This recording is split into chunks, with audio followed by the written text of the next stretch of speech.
and back to Black Magic.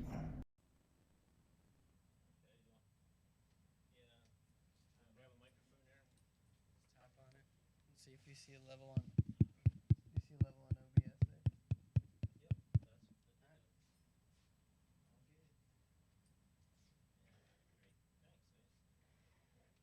because like, it is still a USB connection at the end of the day. You can plug a mouse in.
We good to go?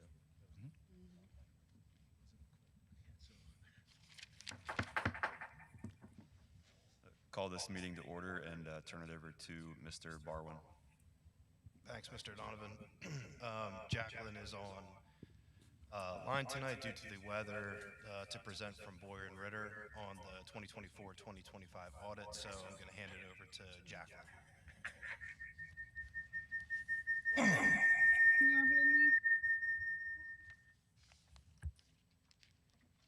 We can hear you, but we're going to have to turn off this or we get an echo. Okay. Do you have a presentation, or do you just want me to give you some highlights? We have your presentation up. Okay. I will just kind of tell you when to advance the screen then, if that works for you, because I can't obviously see your screen. Okay, so to start off, my name is Jacqueline Davidson. I am a director with Boyer and Ritter, and thank you for listening to me today. I know unusual circumstances. I'm not quite as close to you as I would prefer to be, so I appreciate you allowing me to participate virtually today. So to start off, the first slide there is going to say why do you need an audit? So there are 4 reasons that you'll see there. First of all, PDE, so the Pennsylvania Department of Education, will require an annual financial report. The federal government also requires an audit to be completed if you expend over $750,000, which the school district does. So that is required. Bondholders obviously need it, and also a school, you as the school board would need that too. Oh, I can see the slides now. Wonderful. The next slide there is what is the scope of the audit. So looking at this one here, what I'm trying to point out to you is on a day-to-day basis, when you're looking at the reports from your system, you're going to get that fund level financial statement. So here it's talking about the various funds that are included within the audit. Essentially, that is all the funds of the school district that are included in the audit. And then there are government-wide financial statements. I'll highlight where you can find them, but they're actually the statements that come first in the financial statements. And what you're going to find in those is that this is the only place you're really going to see all the district's capital assets, bonds, the pension and OPEB liabilities, and so forth. We will see the highlights of those a little further here. The next slide, there's the plan, the planning process, then we execute the audit plan and the reporting phases. Essentially, we do a risk-based approach to assess the numbers, the high-risk areas, and that's kind of how we build our audit plan to make sure that we're covering the important areas of the school district. You know, really, we're not auditing everything, so it's not every transaction. We would be there all year with everybody of the school district if we were doing that. So it is a sampling based on risk. The next slide, just getting into the financial statements. So as you have seen, the financial statements are roughly 100 pages. In those, there's 3 audit reports that really come from Boyer and Ritter. The rest of the financial statements are truly the responsibility of the school district. And, you know, our name really just goes on these 3 reports. So the first one is essentially around page 2-3 of the financial statements. It's the first thing you see after the table of contents, and that's called the Independent Auditor's Report. If you look at that report, it's really going to give you these main areas that you see there on the slide. And ultimately, you did get an unmodified opinion. That means essentially a clean opinion. That is what you're looking for. It will tell you that we had, I'm going to kind of just give you some of the highlights here. You can read it as you desire, but there's a change in accounting principle. That's the one thing that's a little different than what you've seen last year, and that's because we implemented GASB 101 that relates to compensated absence liability. What that does is it's essentially taking the liability that was presented historically, which really just related to payout, and valuing that, and now we're actually valuing the likelihood of that time being used and what the value on that amount that will be used is in addition to then what's remaining to potentially be paid out. So most of the time you'll find that the liabilities grew, and I will highlight that here when we get to that slide as well. So overall, this slide, read it as you desire, but ultimately it'll give you the management responsibilities, auditor responsibilities, and so forth, and essentially concludes that there was a clean audit opinion on the financial statements. The next slide is in relation to the independent auditor's report on internal controls, compliance, and other matters. So this report is required because essentially the district expends over $750,000 of federal dollars, meaning that they need a single audit. When you have a single audit, there's kind of two reports that come along with that because you have to have an audit under government auditing standards. That's what this one is addressing. So it's really looking at the financial statements as a whole. There's a report on internal control, and there's a report on compliance and other matters. You'll see on the screen that we did report one significant deficiency in the report on internal control over financial reporting. And basically, just to explain that high level, it really is mainly related to the challenges that a district is going to experience in a turnover year. We find this one is pretty common, that when you have turnover and people, are really trying to get started, especially when they're picking up a system mid-year or at the end of the year, they're still trying to kind of get an idea of how things have been done, make sure that they get closed.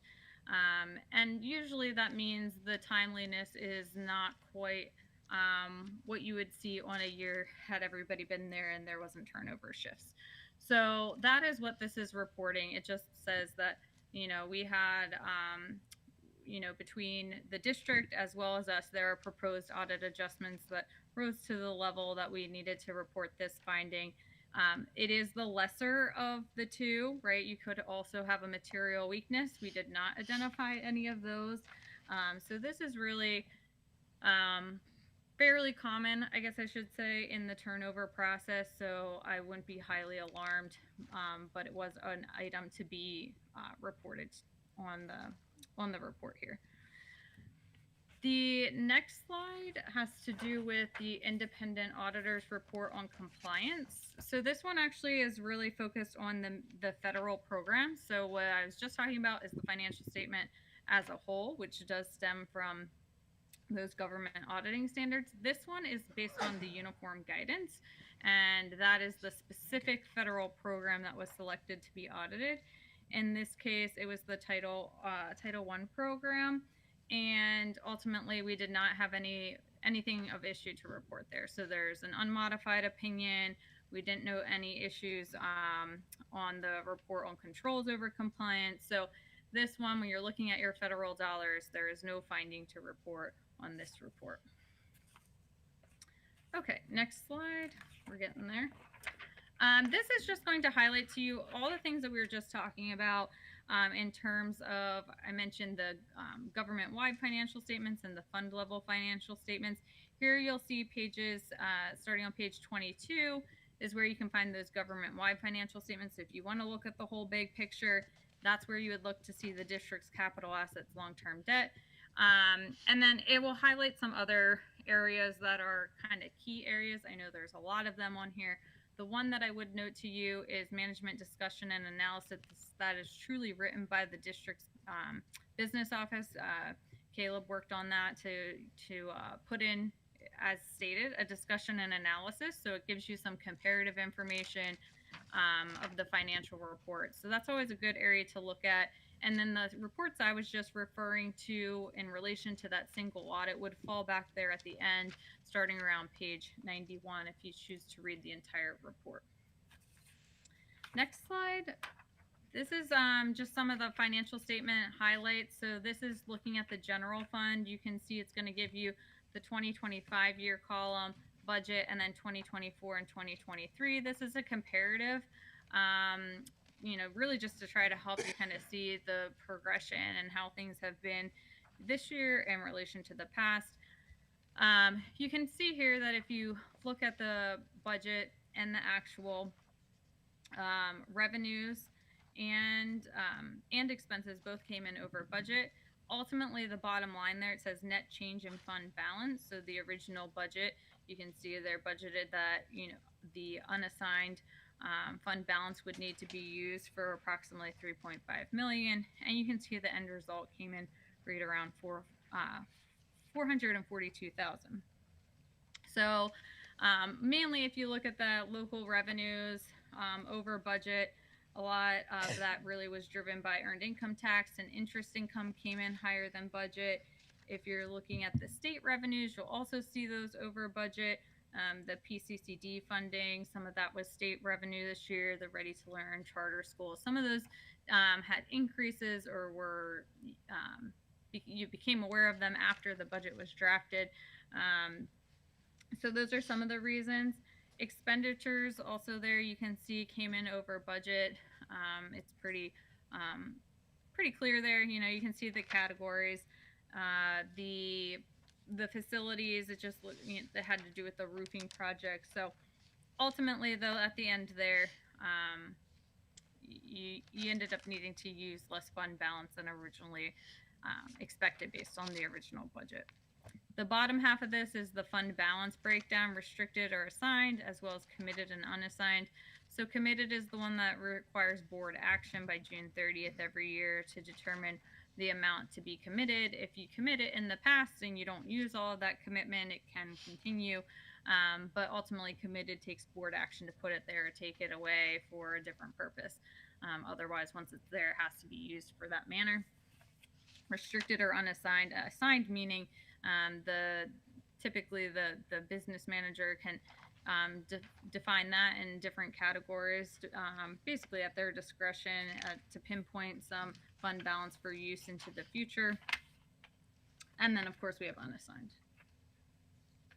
The next slide is going to give you the highlights on capital projects fund. So revenues and transfers. Obviously, capital projects fund typically is only going to have revenues either from interest, or if they get a transfer in from the general fund, or you issue bonds. So here you can see other financing sources are the bonds issued in the 24-25 year.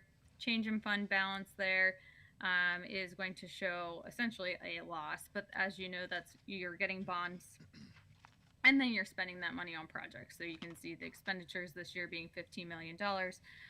Certainly would make sense that balance is being used. You're using the cash that's sitting in that fund for those intended purposes. The next slide, food service fund. So local revenues and interest, so that's really obviously interest as well as charges for students. State and federal revenues, you have subsidies. The main thing here really, you can look at that change in net position, and you're still in the positive. What you find a lot of times in cafeteria funds is, it can be challenging to have enough funds to operate that without needing some support from your general fund. So here you can see it has been in the past 2 years funding itself okay, and you can see there in 2023 there was a transfer in, so it seems to be doing well. You can also tell the state and federal revenues, they're a big chunk of money there, and if they didn't exist, it would be really hard to maintain that fund and support itself. So okay, next slide. This one is the highlights of the assets and liabilities government-wide financial statements.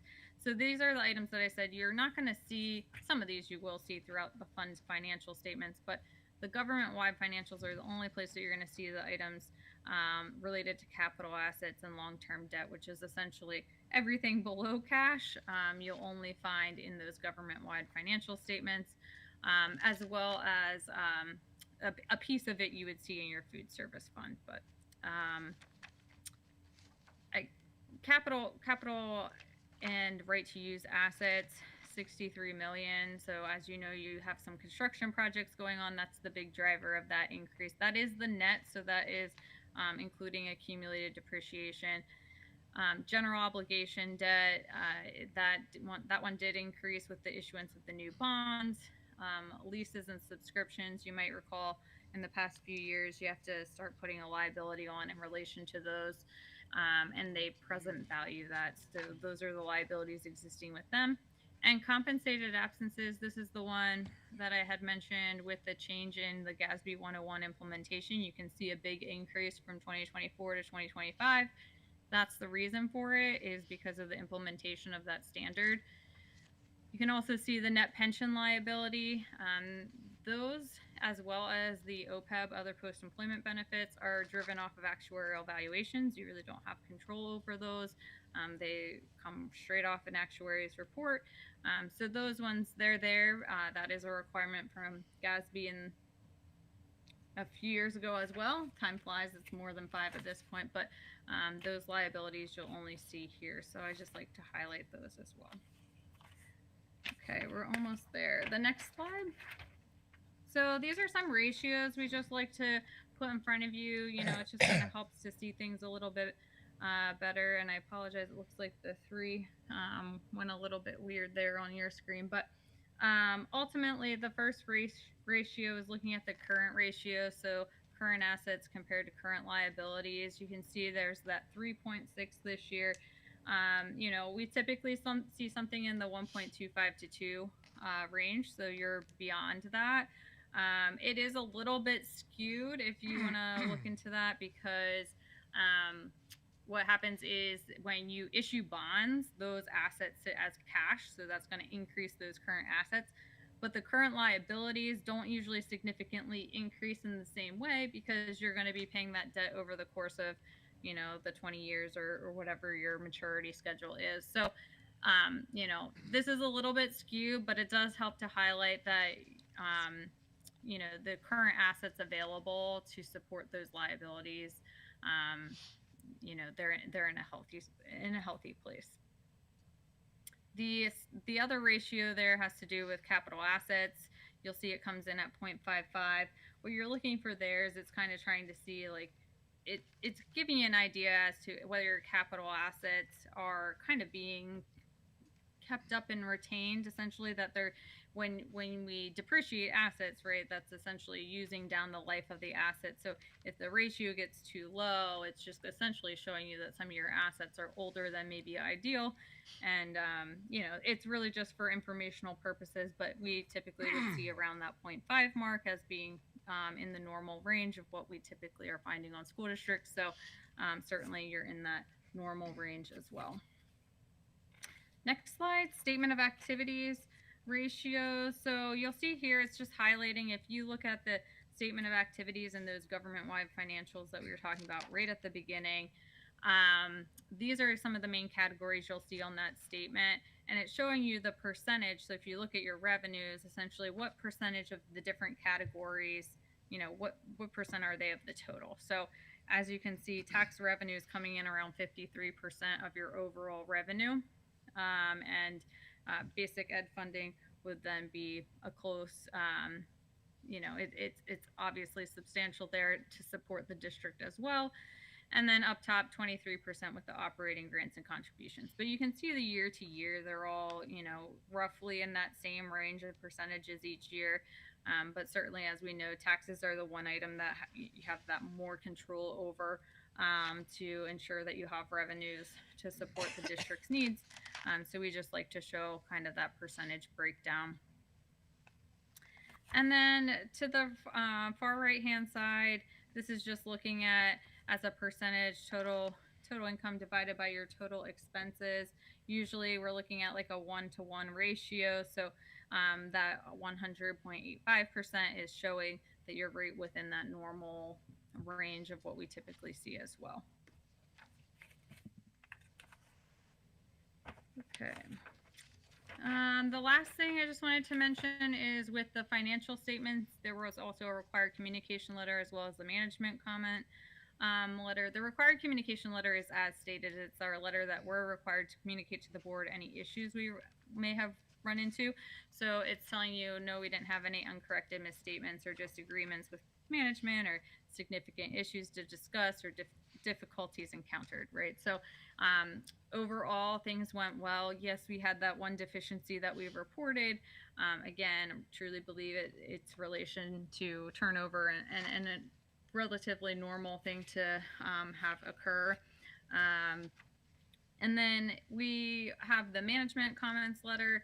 That one is really just reporting. It can report different things, suggestions for improvements and so forth, but this is really just informative. In this case, it's just defining some upcoming revisions, GASB, where we would just like to explain some of the information behind them. So financial reporting improvements, it's a new GASB that's coming out and will be effective next year. So we'll be working with the district to make sure those changes get incorporated into the financial statements. I don't foresee anything being too significant for Shippensburg, but we will certainly continue to work with Caleb and his team on that. And then uniform guidance revisions, basically the highlight there is they're changing the threshold to $1 million, but for your district, you expend over that. So I certainly still anticipate a single audit being needed for the foreseeable future.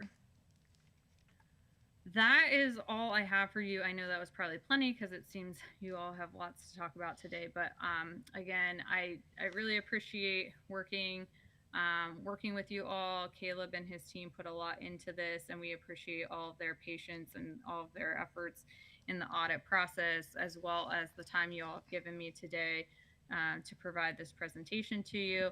I know you're on mute, but if there are any questions, I will take them. And if not, you can see my contact information is there. Should a question come up, please feel free to contact me and I will certainly get back to you. Any questions?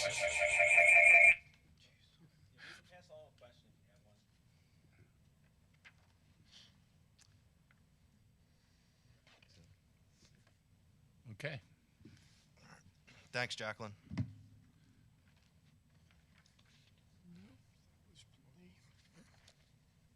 I just want to give a shout out to Caleb and Mrs. DeLong and Caleb's team.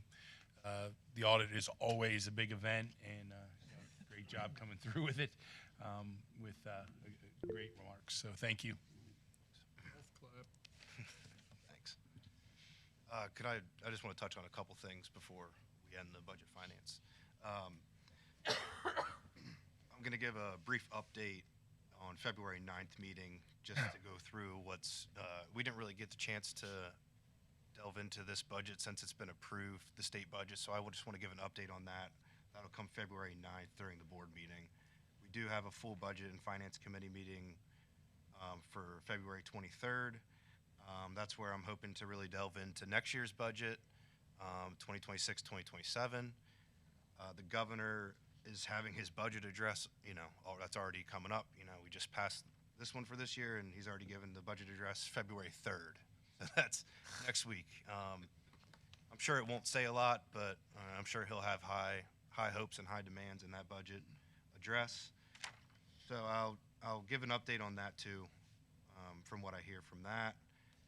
And then I also want to focus this year kind of on CEP with the cafeteria and really looking at free lunches across the board. Right now it's only at James Byrd Elementary. I think that was approved a couple years ago. Getting the information to deeper into that to see if we can make that at all schools. Working with Chartwells.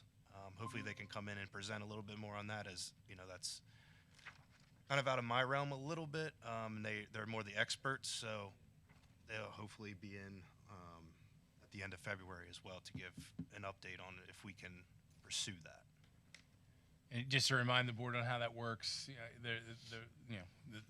the ratio of economically disadvantaged, once it hits a certain point, it becomes financially viable. If it doesn't quite get there, there may be some district resources that need to cover or revenue lost that would make that doable. We just have to get the numbers in front of you to determine whether it makes sense to move in that direction. And it doesn't just have to be like one building. It can be a group, so it can be, we can combine the buildings to see if that would help our percentage to make us, for us to do that. So more information to come on that. Just as a quick heads up, spoiler alert, from what I've heard about the governor's budget, we were prepared at the superintendent's meeting that it was going to be level, that what we got is what we can expect, but I would not pin any hopes on additional funding from the state, given the timeline of the last budget being settled so late and this budget coming up. I think that they're going to let it ride. But that's good news for us as we did get that ready to learn adequacy money that many others didn't quite benefit as much from. So, Caleb, what's the word on the warehouses and the other buildings within there? How many did we get last year or within? I haven't heard anything about it. So I haven't gotten no out of the ordinary revenue for transfer tax last year that would signify a warehouse. I do have a phone number I can follow up with to see where that is in the process, because I know I've been talking to Mr. Noggle and he said that there's, I think, 3 in the works. So I can follow up with that. We don't get the money before they start building. I don't think so. I mean, we would have gotten it if that was the case, but I can follow up. I'd like to. I see the warehouses up, and I never hear anything about how much money we're getting from them. I'd just like to know. And people ask us where's the money for the warehouses. Right. So if I could find that out and the other things. Thank you. that concludes budget and finance. We'll take a brief pause here, and then we'll come back to the planning and action meeting. Oh, you write notes. Did you take The adjourned.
call this meeting to order. Mr. Barwin, roll call, please. Mr. Jim Bard. Mr. Mike Carey. Here. Mrs. Becky Wolfinger. Here. Dr. Nathan Goetz. Here. Dr. Michael Lyman. Here. Mr. Kirk Noggle. Here. Mr. Fred Scott. Here. Mr. Drew Alosi. Here. And Mr. Darren Donovan. Here. And Mr. Leo Blanc. Please rise for the Pledge of Allegiance.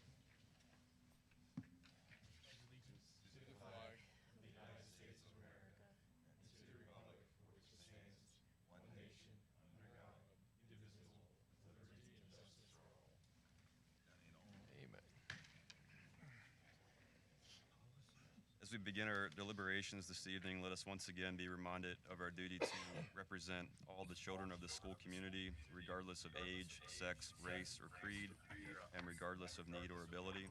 This meeting is being live streamed and uploaded to the district's YouTube channel. May we now have a moment of silence to reflect on our thoughts, plans, and actions on behalf of the students in the Shippensburg Area School District. In addition, we would like to have a moment of silence for Vesta M. Davidson, a Shippensburg senior high graduate and district aide.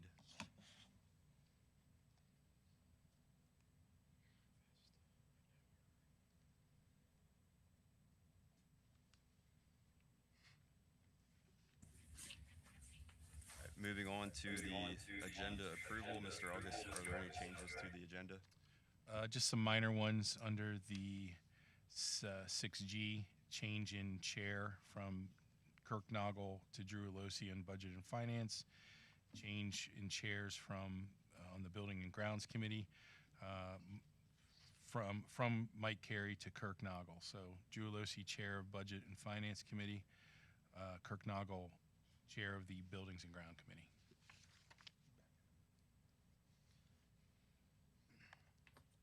All right, so is there a motion to change the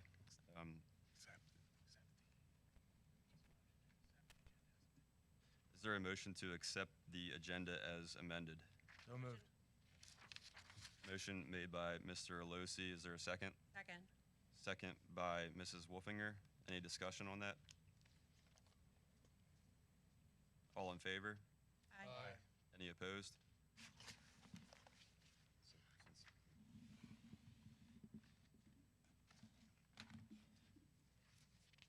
All right, so moving on to citizens' comments regarding agenda items.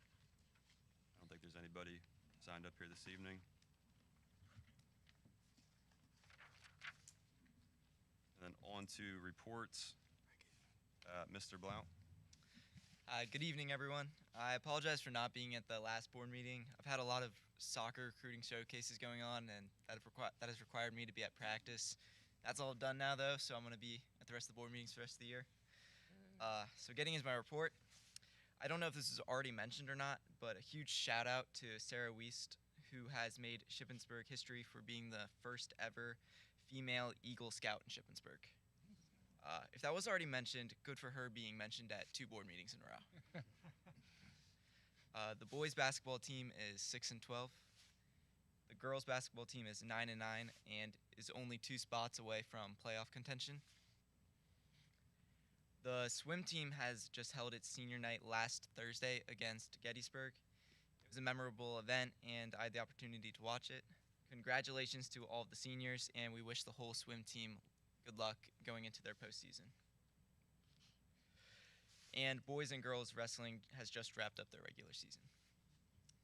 In other news, the PBIS Club has just held its annual mid-year celebration. It consisted of a bubble magician and student volleyball games. Students seemed to have a good time. Students last week also finished up with their finals in many classes, as well as keystone testing, and have started their new classes. The winter dance shall be taking place on February 21st from 7 to 10 in the high school gym, and tickets are $5 each. The musical practice is also in full swing. The musical is going to be Grease and I was speaking to some of the performers, and it sounds like it's going to be a fantastic show. And also, I don't know if this is under like the board's responsibility or anyone here, but I know myself and some other students have been a little uneasy with the water filter status at the high school, been on red, and I don't know if that's like good or not. If usually it's on green, but I just felt like bringing it up. Red's generally not good. Yeah, I just didn't think it was good, so I was like, We can have Mr. Drubble look into that. okay, thanks. That's all for me. Thank you, sir. Mr. August, Superintendent's report. Thank you. 2 items tonight. One is kind of a enrollment projections update, if you're able to bring that up. So as the board knows, we have a fairly robust report generated by Power Schools by looking at our various municipalities and studying our demographic growth projections, and it's put together in a report. So I want to share this as this is really, you can think of it as defining the future of the district in terms of facility and staffing. So this is kind of defining the problem. This is a great look at what's coming for our various buildings, and sets the stage for work with our facilities committee to kind of solve or at least come up with a definitive plan and direction to deal with what's in the pipeline. And I can say for us in Cumberland County, a lot of districts in Pennsylvania are losing students. We're on the other side where we're gaining students. I would submit that gaining students is better than losing students, although they each come with their challenges.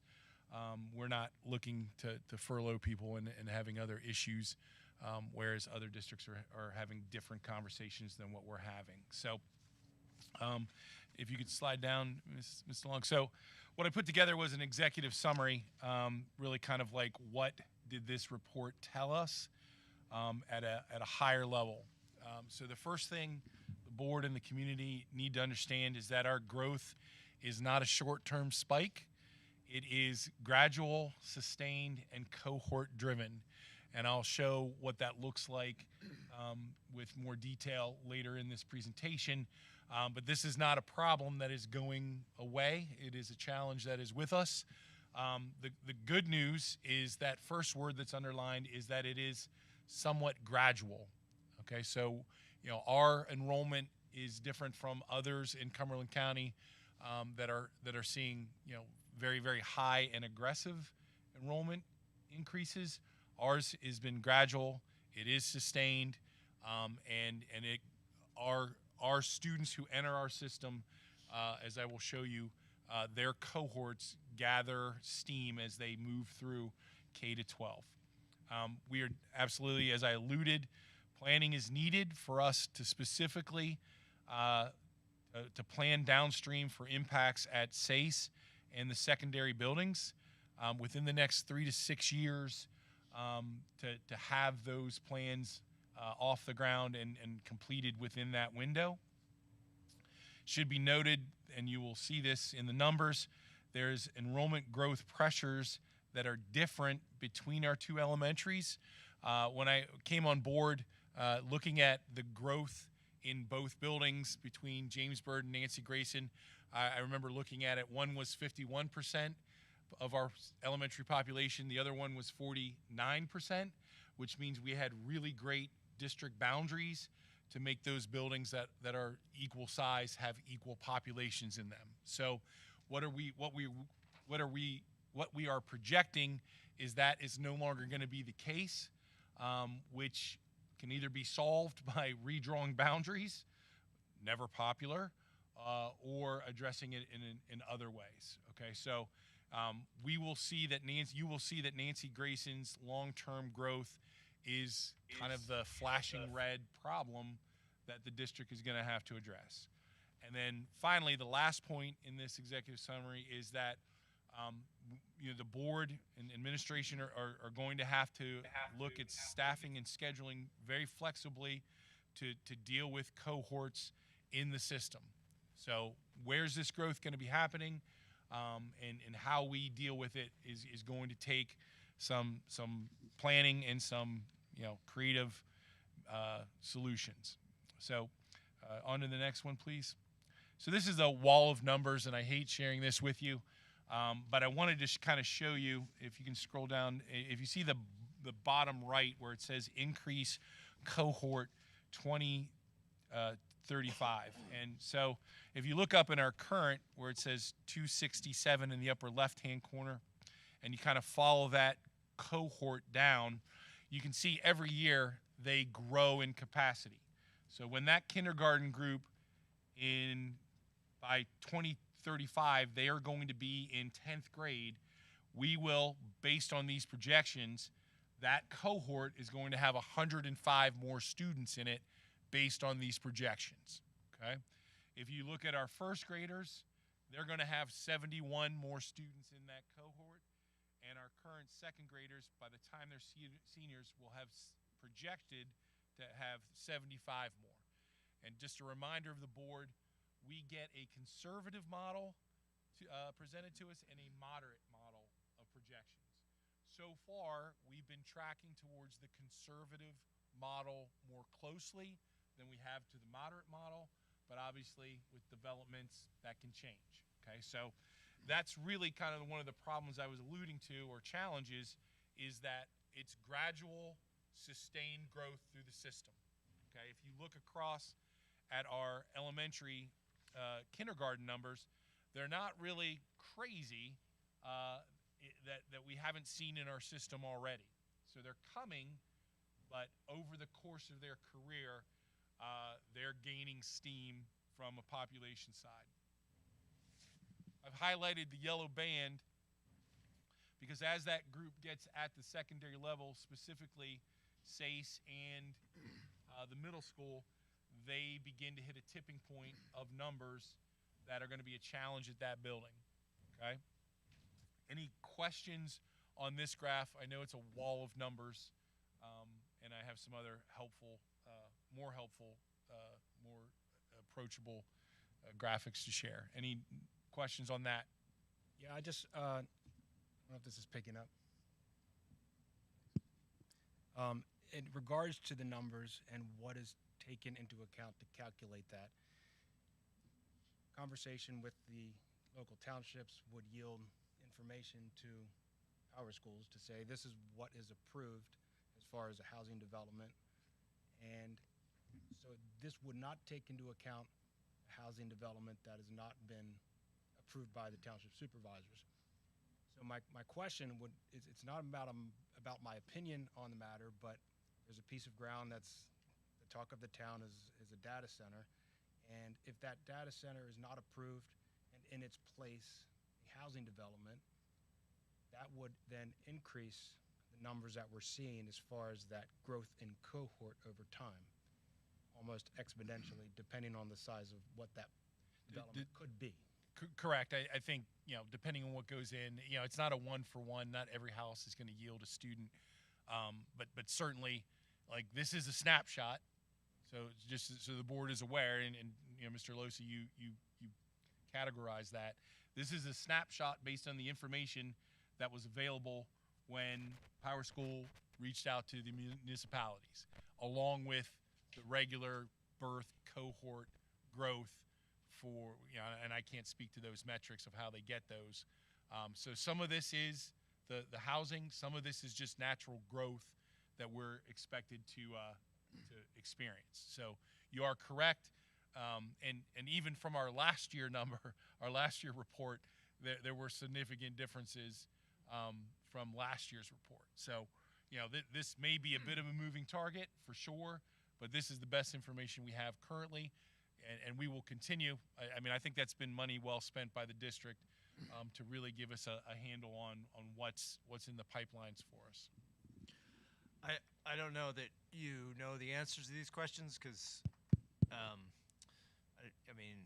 that would mean that you're an expert in the methodology that Power School is using.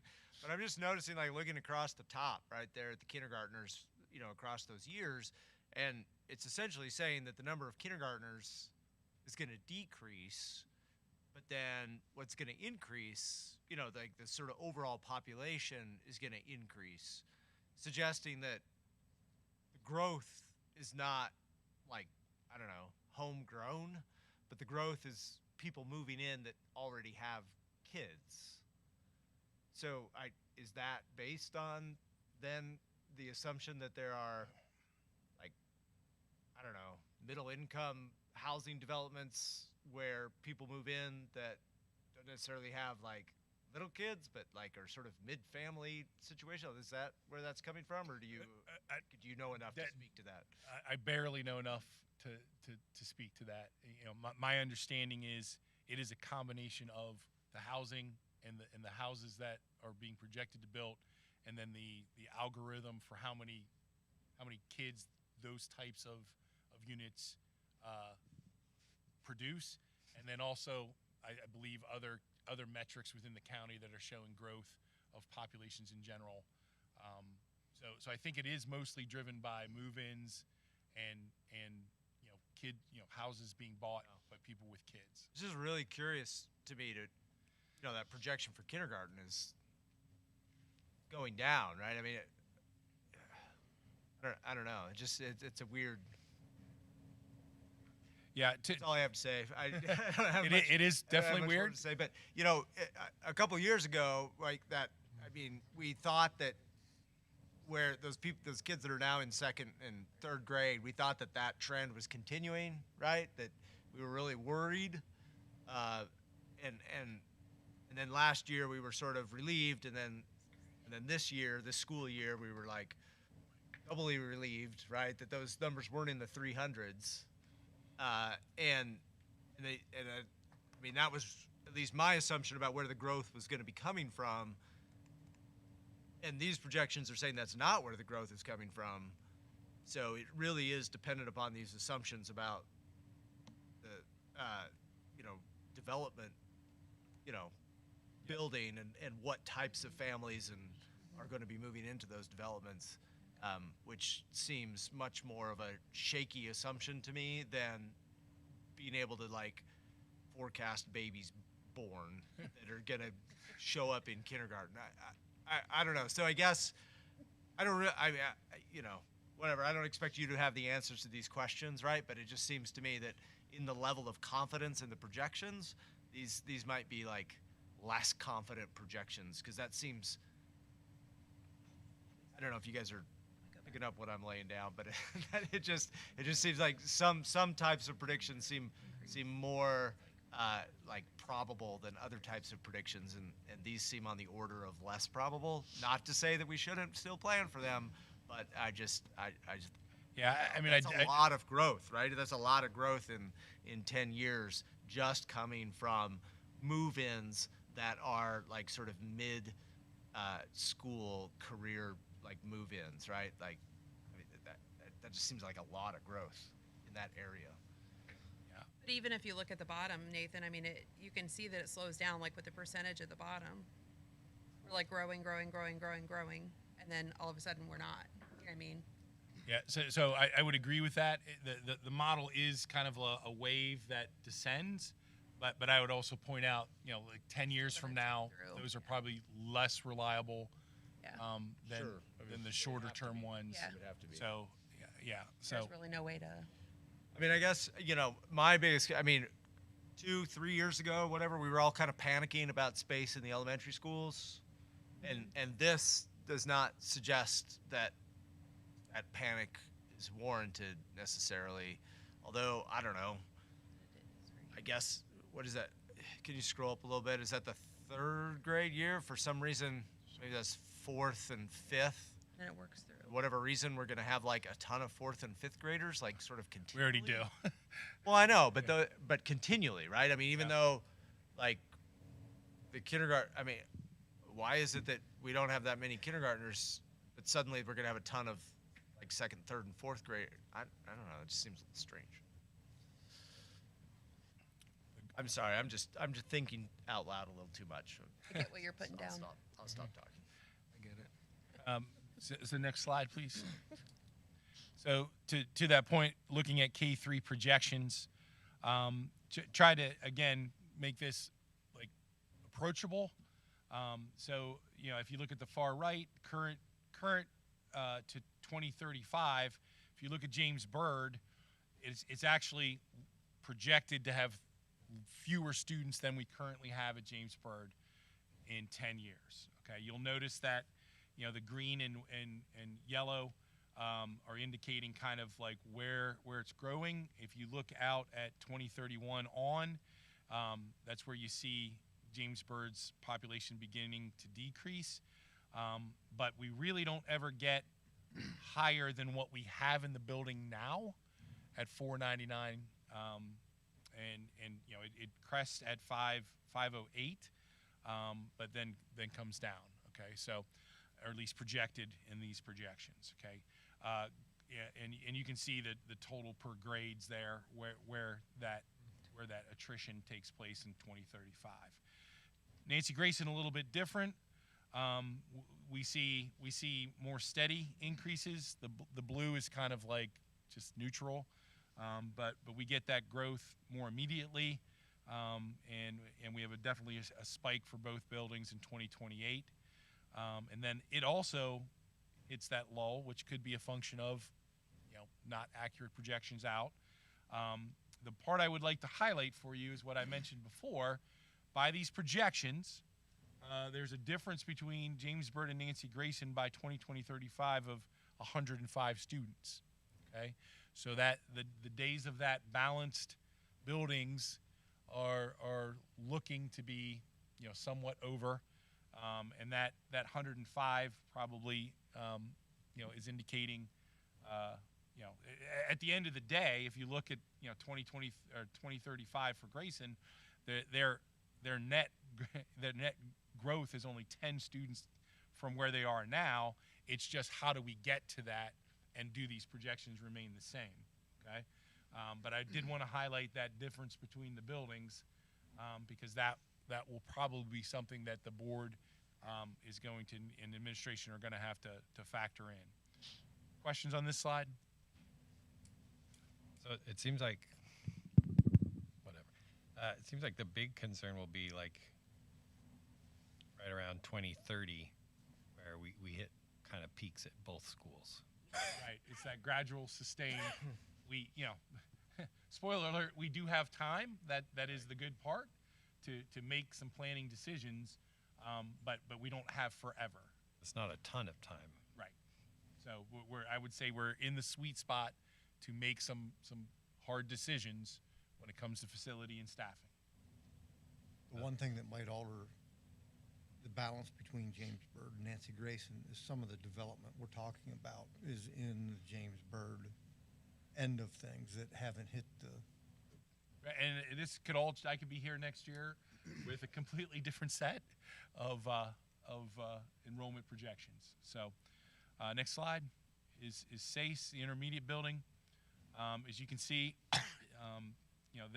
they're at the tip of the sword of a bubble, with their fourth grade, being rather high. The thing the board should remember, SACE only had 10 teachers per grade, whereas the other elementaries, had 11 and 12 in buildings. So we are coming back from a little bit further in the pack to get them caught up to what was in the elementary buildings to handle these numbers. Okay, so from the staffing point of view, there's going to have to be movement at SACE to deal with the numbers that are going to be there over the next few years. Again, trying to, looks like we're somewhere around needing 12 to 13 teachers per grade level as this comes through. Again, you can see, some spikes there early, 26, 27. That's kind of the immediate problem. We get a dip, then we go back up. At the end, we're looking at 43 more students there at the end of the 10-year cycle. Is the classroom space a problem at SACE, or is it just the staffing? So I would say both. I would say this. So in talking with, obviously every building wants more space. There are some spaces that we can convert.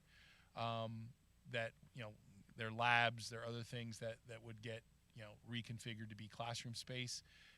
In talking with Mrs. Mowry, we identified 4 spaces there. We used 1 this year to deal with the 4th grade numbers. But it's going to get tight there. Classroom space for sure. On a classroom basis, will these be classroom size, or I know you're wheeling and dealing as much as you can to find space. Most of them are standard, Mr. Scott. I mean, they're labs, so some of them might even be a little bit bigger. Okay. In some ways, but then when you're taking those spaces, you're taking lab space away and things that teachers may use.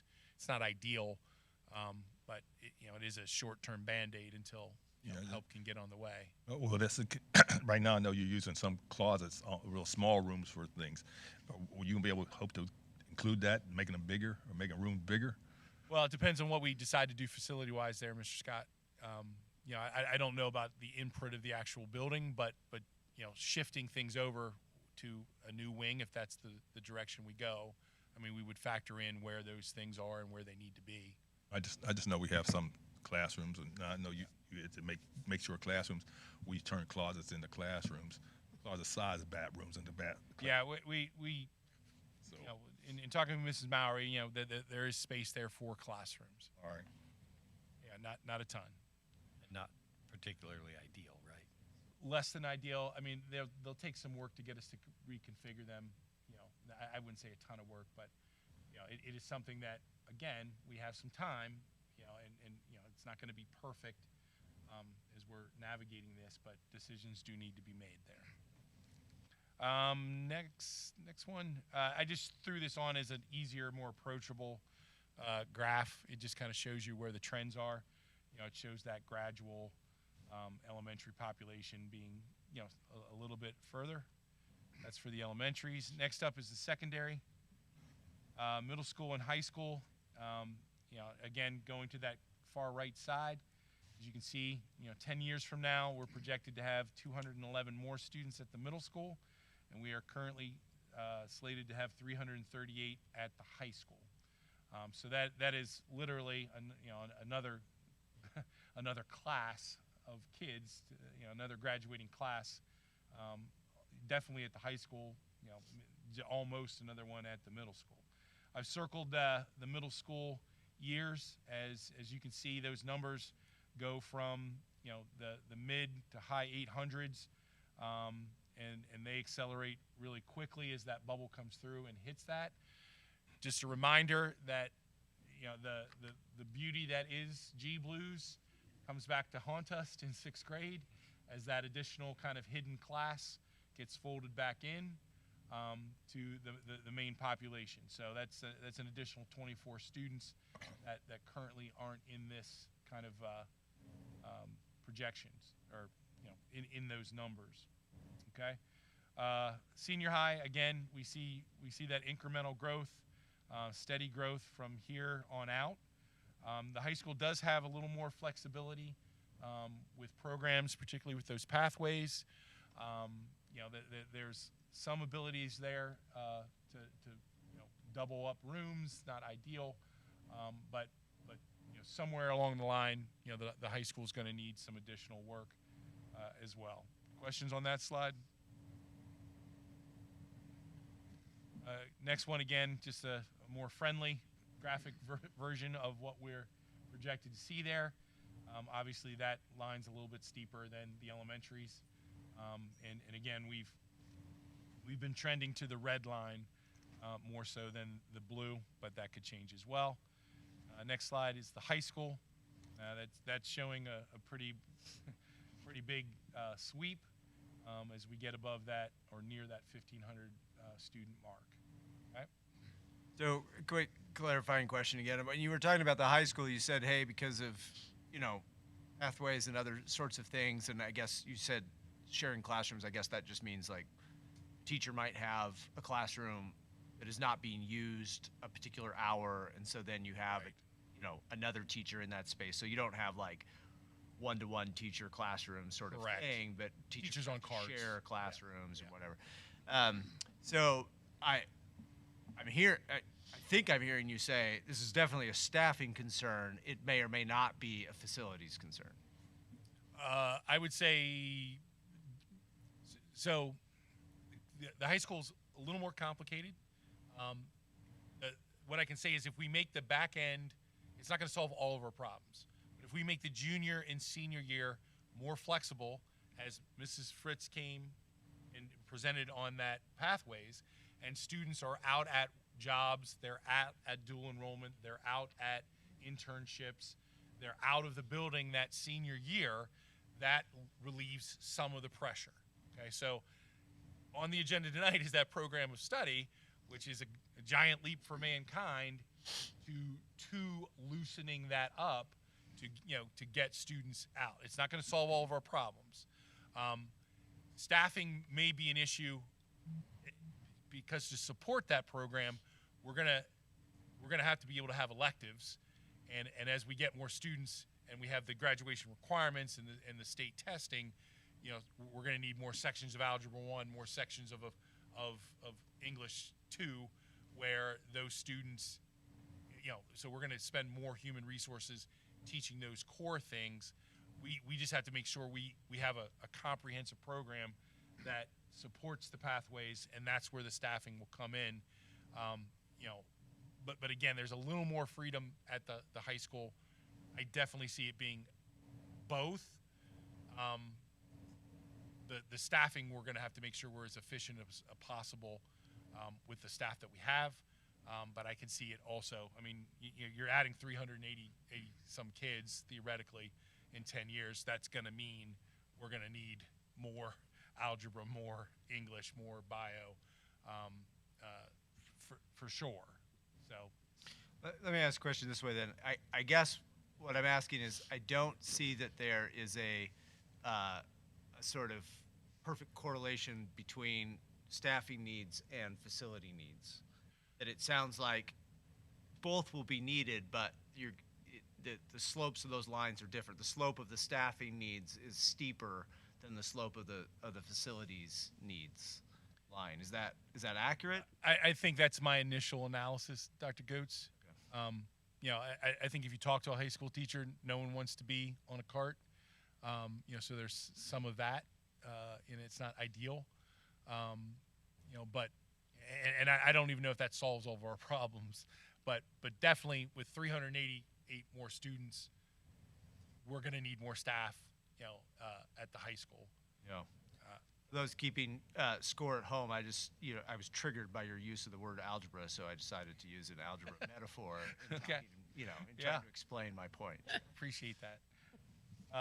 Next slide, please.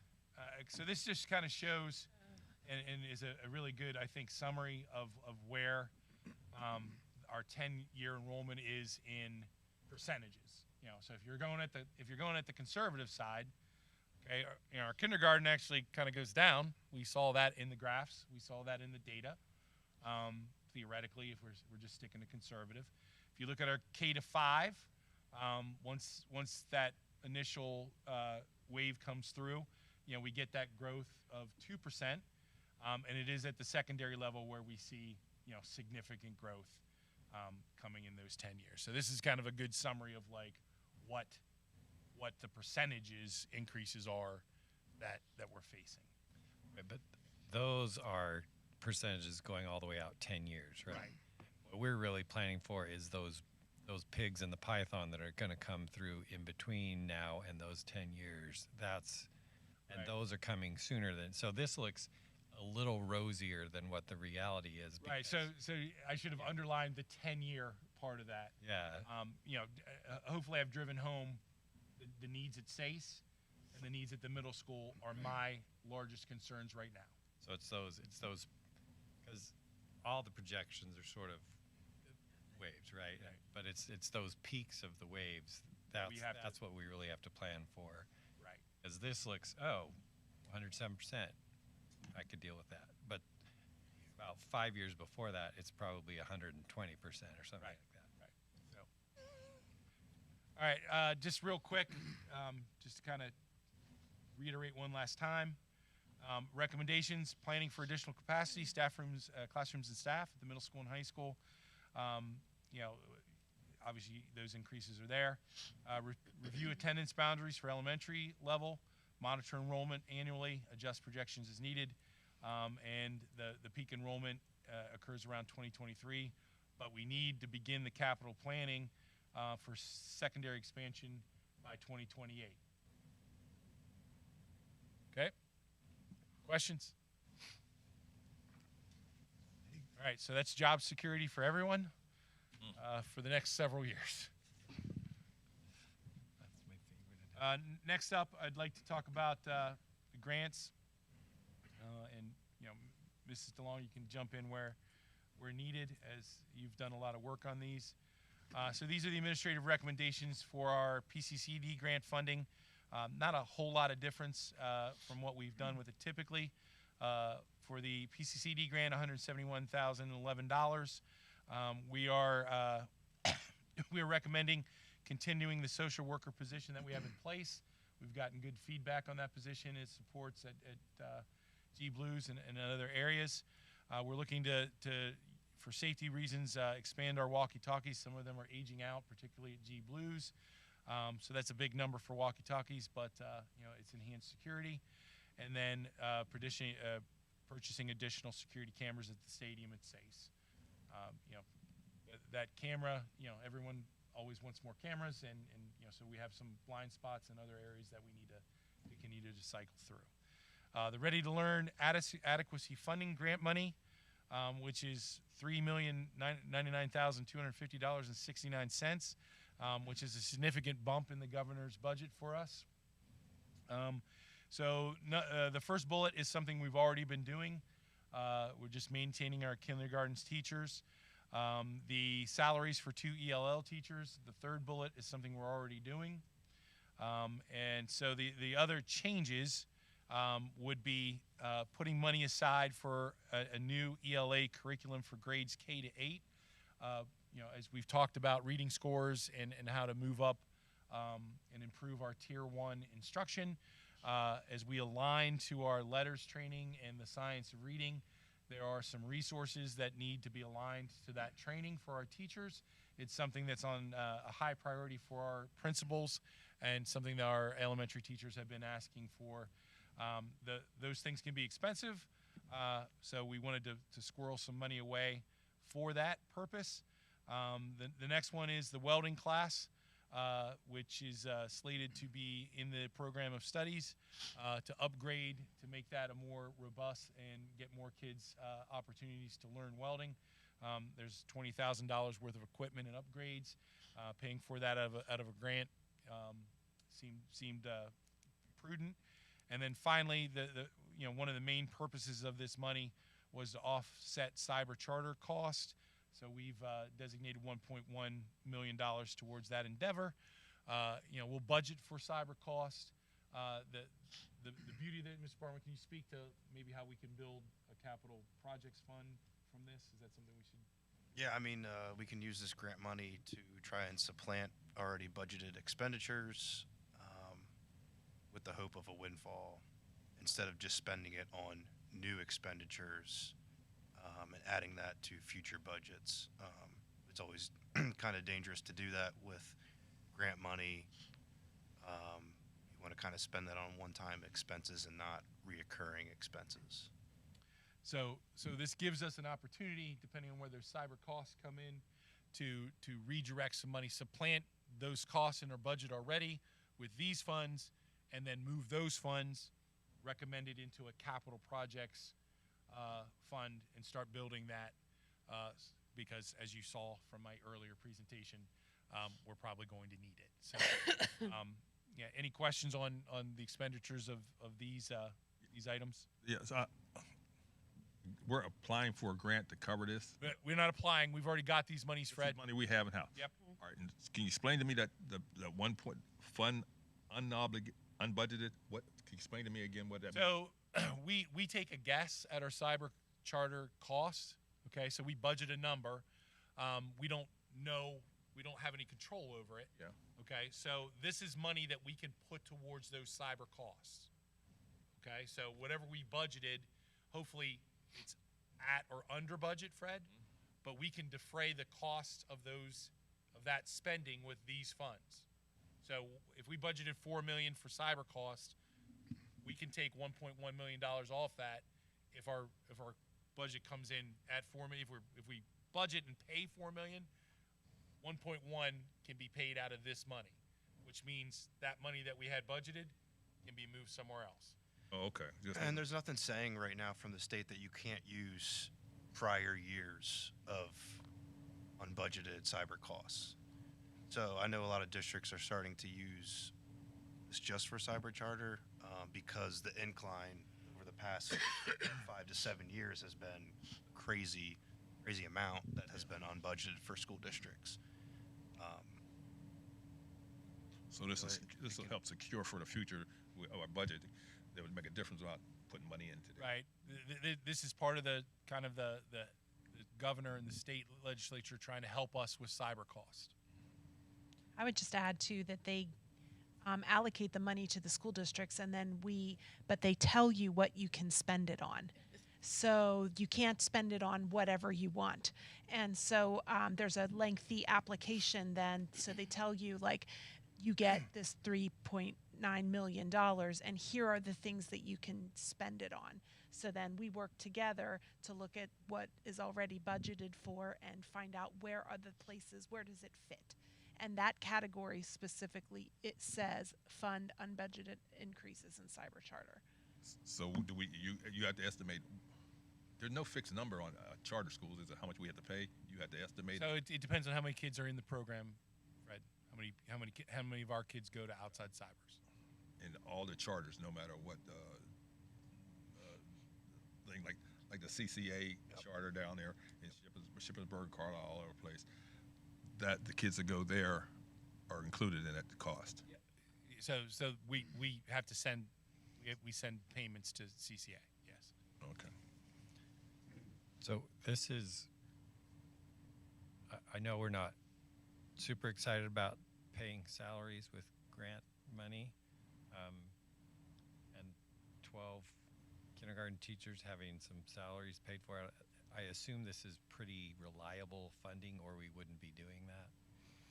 Yeah, so I can speak to it. I mean, so part of this Ready to Learn grant has been, I think 500,000 of it has been in the system for many years now. There's an additional 2.5. So there was 1.2 that we got last year. Now they just bumped it up this year to about 2.5 in this Ready to Learn block grant. So yeah, it's pretty reliable from what I'm hearing from the state, at least for the next probably 8 to 10 years. And if districts were to lose out on this 2.5, 3 million, I mean, some districts are getting more. It would be a huge, huge hurt to other districts as well. So, but I believe it's pretty reliable right now. I'm just remembering our ESSERS So the position pain, and these positions are in our budget, correct? Right. They've already been in our budget, expenditure-wise. So this isn't new positions. okay. So we did the opposite of ESSER. Okay. So this is just saving us some money. Supplanting. Correct. Supplanting. So it's more supplanting. Okay. Yes. As much as we can. So I have a question on the new ELA curriculum for K through 8. That $300,000, what does that break down into that it's going to be used for? So that is kind of a just a placeholder number. Right. So what will happen is Dr. Donat and the elementary teams will select a program. Okay, so there are different programs that are recommended that are aligned to the science of reading. We then purchase that. I mean, it's just classroom materials that teachers would use to instruct. Sometimes it's a scope and sequence. It lays out exactly what you're supposed to do, and it gives you the resources for teachers so that they don't have to make it themselves. Right. Right now, we're kind of hodgepodging a lot of things to align to the science of reading. This curriculum is a big boon to the planning for elementary teachers once they learn how to use the materials. The reason I'm asking is because of the new mandate that's going into place in 2027. I believe it's when we have to have it implemented, and I'm just wondering how that's going to align with So that we're process. we're definitely looking at the ones that are recommended by the state. Right, but So so I guess preparing ahead, now for when that mandate goes in place, because we're going to have to test kids beginning, middle, and end of year with reading, if you look at the mandate. So have we started looking at what that process is going to look like, what resources we're going to need in addition to. Yeah, I would say that's been a lot of Dr. Donat's focus is and with the elementary principals is getting our ELA program aligned and resourced correctly. So I don't know if I'm answering your question, but I'm just saying, from a board perspective, like, what are the additional resources in order to implement the mandate that we're going to need to account for? Is it making sense? Yeah, I would agree with Mr. August in that Dr. Donat is 100% on it with our teams and stuff like that. So I think they're on through the process, and I think our timing actually is advantageous compared to some other districts who maybe Right. just purchased a curriculum last year that is now not approved. Right. So they're on the right path, I think. I guess I'm just trying to understand what resources we're going to need to actually implement the program, though, other than curriculum. Because you're going to need people, when a kid is tested in the beginning of the year, right, and they're below proficiency with reading, then a plan has to go in place. Everybody's going to have basically an IEP for the reading. So, like, what does that look like for us? You're talking more about personnel then. Personnel, correct, yeah. I mean, I don't have an answer right now for that. I can say that we already test kids Right. beginning of the year, mid-year, and end of the year in both Acadience and iReady. And we've done some Firefly. There's a program called Firefly that also tests. So with anytime you're testing, it is to your point. So what now? What what do we do with that data? And so this would be and I don't want there to be sticker shock from the board. $300,000. These programs are very expensive. If I recollect, we spent $800,000 of ESSER's money on ELA curriculum.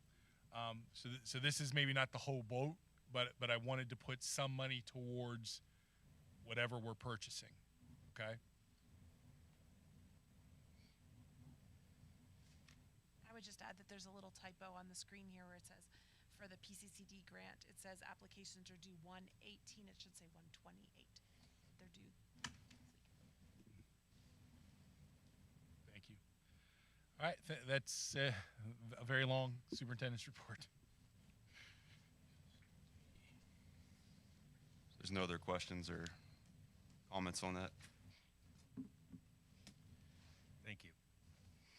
Thank you, Mr. August and Mrs. DeLong. Moving on to the consent agenda, items 4A through 4F. We have 4A, approval of minutes, 4B, finance, 4C, music department resources for disposal, 4D, affiliation agreement with Commonwealth University of Pennsylvania for practicium and student teaching placements. 4E is a $2,500 donation was received from Glennon Fish Farm Incorporated to support the FFA club at the Shippensburg area senior high school. And 4F is personnel for professional and support staff changes. Is there a motion to approve the consent agenda items 4A through 4F? Motion to approve. Motion by Mrs. Wolfinger, Second. second by Mr. Carey. Any discussion on any of these items? I like the question. I like it to our student representative. Did any of our students participate in the state farm or anything, get recognition for any animals? Wait, so is this the FFA members? Yes. I would assume so, but I do not know. I can check into that. Oh, yeah, they came that big. They had their presentation a while back. They'll be coming in, I think, 2 or 3 weeks, or 2 or 3 meetings. They'll be here. Okay. Thank you. Any further discussion? I just want to say thank you to Glennon Fish Farm for the support to the FFA, and also want to extend our deepest gratitude to Mrs. Mason for her years of dedication and impactful service. Her commitment has made a long-lasting difference, and we wish her all the best in her retirement. All in favor? Aye. Any opposed?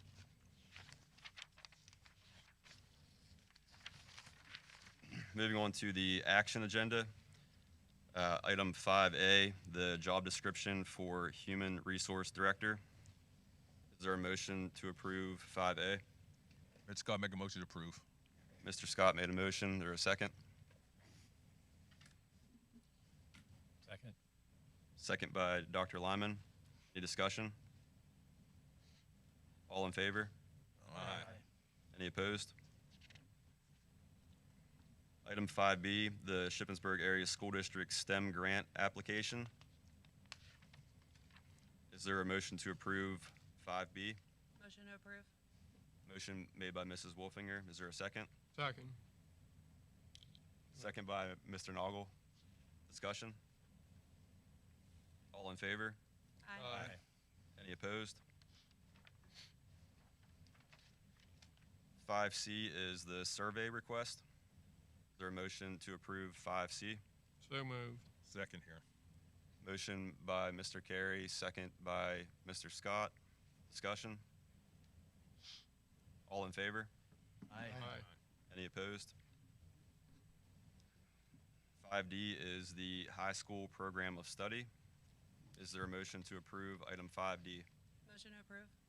Motion by Mrs. Wolfinger. Second. Second by Mr. Scott. Discussion? Just want to say thank you to the high school team. Reading through it, it took some time to get through it. And then Mr. Donovan and myself, we were at the high school and kind of got to walk and, kind of have a conversation with Mrs. Fritz about the program of studies and how it was going to be implemented in the school. And it really kind of got me a little excited for our kids that are going to be going through the building in the next couple of years. So just wanted to say thank you to the high school faculty that was involved with that. Any further discussion? All in favor? Aye. Any opposed? Item 5E, appointment of tax collector for the Newburgh Borough. Is there a motion to approve item 5E? So moved. Motion made by Mr. Carey. Is there a second? Second. Second by Mr. Scott. Any discussion? All in favor? Aye. Any opposed? And item 5F, the resolution not to raise taxes above the index for the 26-27 budget. Is there a motion to approve item 5F? Red Scott make a motion to approve. Second. Motion by Mr. Scott, a second by Mrs. Wolfinger, and discussion? Mr. August, you just want to give a brief overview on this again, the importance of it? Sure. That $3.1 million that we talked about with the Ready to Learn and adequacy money is in order to get those funds from the state. Local school boards are required to pass this resolution. It's just an insurance that we don't take that money and then tax above the index. It's really just a safeguard, I think, to ease the troubled minds of some legislators. So. Thank you. All in favor? Aye. Any opposed? All right, and then moving on to the discussion agenda. I'll go ahead and read through these, and then if anybody has questions or comments, we can then address those. Item 6A is the exchange student for the 26-27 school year. 6B is the elementary assistant principal job description. 6C is the elementary assistant principal position. 6D, the cyber charter settlement agreement. 6E is the 24-25 local audited financial statements. 6F is the school board treasurer. And 6G is policy 005 organization update. Does anybody have any questions or comments on any of those items? I would like to comment on 6B and 6C, one being the elementary assistant principal job description, and next is the elementary assistant principal position. So I think they both go hand in hand, but that is clearly an effort to address and analyze the workload of the principals in our buildings and the need for relief. The population in those buildings have grown exponentially, and addressing the needs of the students is foremost and most important. that's a priority for me, and I know it is for the district, and I appreciate the work that administration has done to start to put these together. So thank you very much.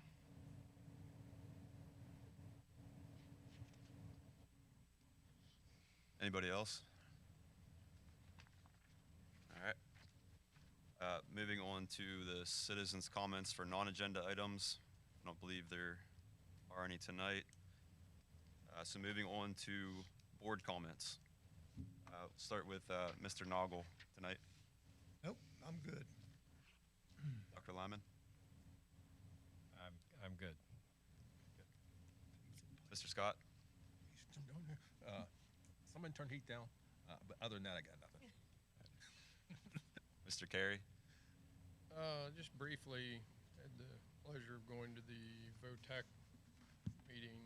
Mr. Noggle and I attended that. I thought it was, I just enjoyed the program, the facilities. They have a new principal. They just seem on ball with what they're doing up there. I thought one of the things that was interesting, they said this is like a new high. They have 946 applicants that they will have to start going around district to district, if you haven't been notified already, of who they're coming to interview to do. I thought that just kind of reaffirms the direction we sort of want to go. Is there's becoming such a big push for kids to get into, opportunities through VOTEC or work-oriented or, whatever it is, placements, internships, anything that can happen. I just thought it was good to see their involvement, their encouragement. I don't know, good chance to discuss whether they would grow or not with that. They also have an open house, I think February 20th. They have tours from 10 a.m. to roughly noon. Lunch will be provided, a chance to see the facility. I hope I can get up to do that. I think you had to reply by February 12th. I think that was the date. I'm not sure. That's it. thank you. Mrs. Wolfinger, Nothing, thanks. Dr. Goetz, No comments, thanks. Mr. Alosi. I have nothing as well. So information date savers. For the board, we have meetings on February 9th and the 23rd. For the district, February 16th is President's Day. The district is closed. And February 25th, we have a 2-hour early dismissal.